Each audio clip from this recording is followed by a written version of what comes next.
One of the things that's driving the huge increase in the rail work that we're experiencing is that new data centers are going up for companies all over the country.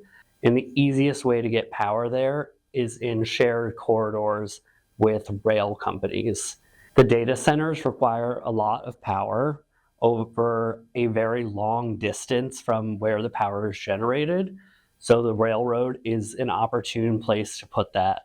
However, when you're running that close to a railroad, it's basically a giant conductor, and the transmission line gives off a magnetic field, which induces current on the rails. If the interference is bad enough from these power lines near railroads, it interferes with the signaling equipment in the signaling huts. It can blow up the equipment in the signaling huts. It can injure or kill people.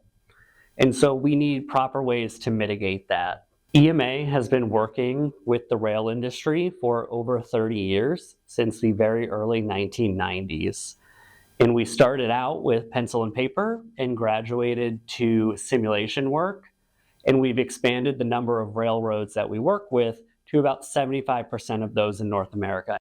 EMA uses simulation to model this inductive interference, is what we call it, or steady state interference, which is what interferes with signaling equipment.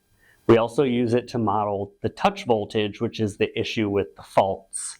And we do that by putting in the inputs to the model, such as the soil conductivity, which we go and measure ourselves, and then by also getting information from the power companies about what the fault current might look like, what those waveforms are like, how much current is going to be through the power lines, as well as, very importantly, what the growth of the amperage or current on the power lines is going to be. Because if one data center goes up in an area, other data centers are very likely to follow, because now you have infrastructure in place, such as these power lines that went up, that require more power and more power draw, and potentially some unexpected power draw, which we also model as a surge event. So using simulation, we're able to do all of those things relatively quickly.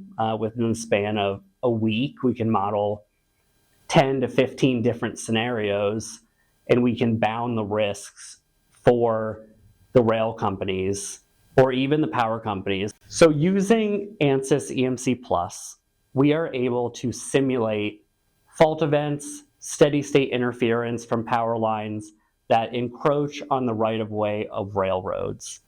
This is very important, as the use of data centers and of power plants and electric vehicle manufacturing plants, which all require an enormous amount of power, an enormous amount of current on these lines that pose risks to railroad personnel, signaling equipment, and the general public.